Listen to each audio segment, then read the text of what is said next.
Hi everyone, welcome back to the channel. Today we are going to study the England trap, which is very famous.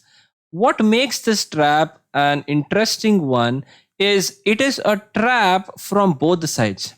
If you don't understand this trap well, you might fall for it from the either sides. But eventually one side prevails in this and you need to have the knowledge to exploit it against your opponents. So without wasting any further time, let us get started.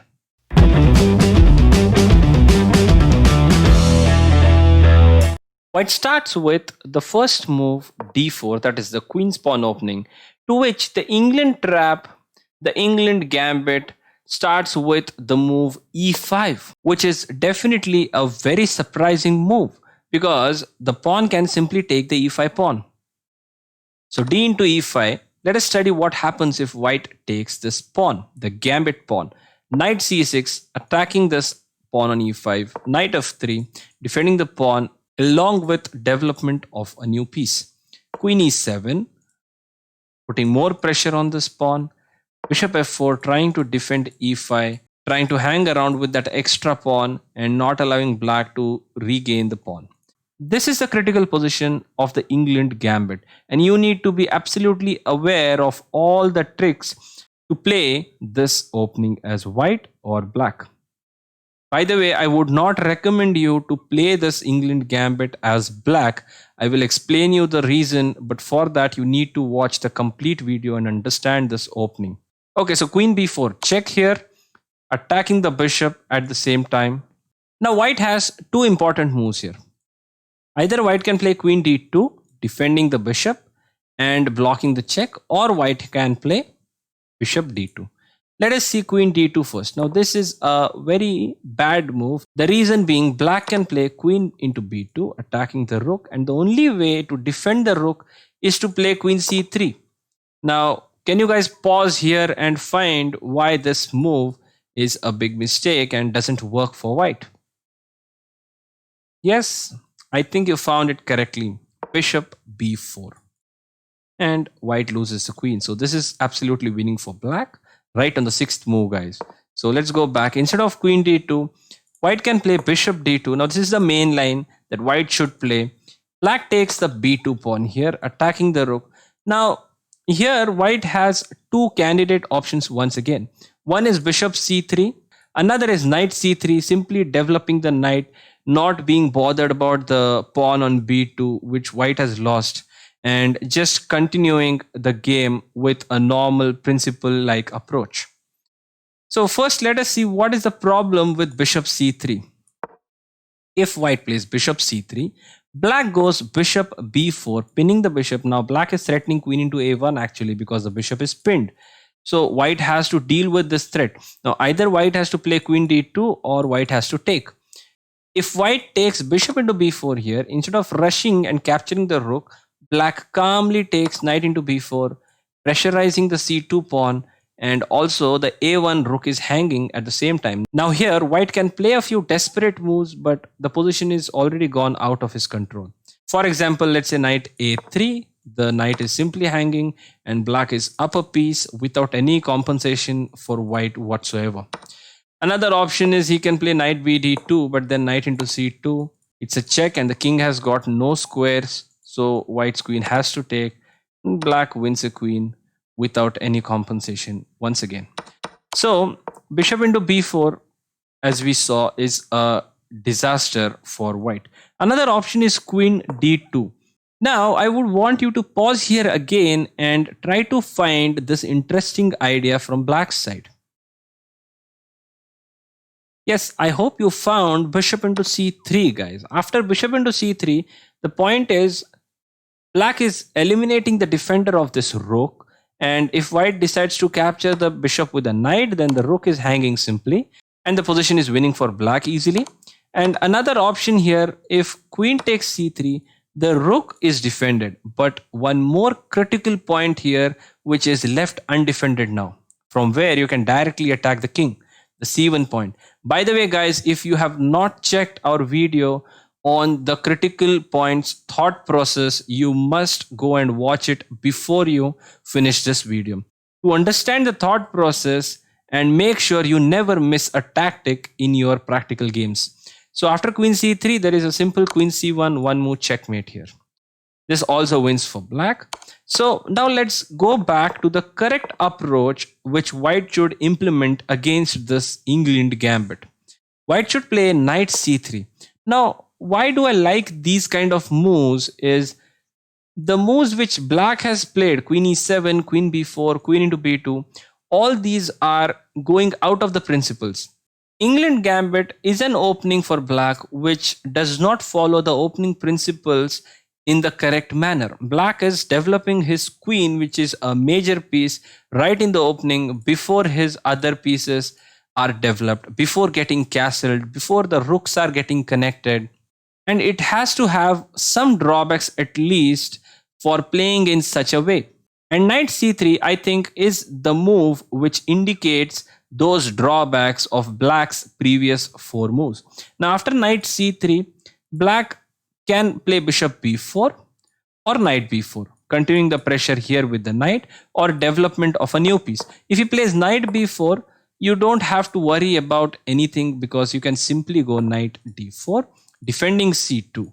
And if black decides to play c5, trying to push this knight away from the protection of c2 square, there is a very strong intermediate move for white.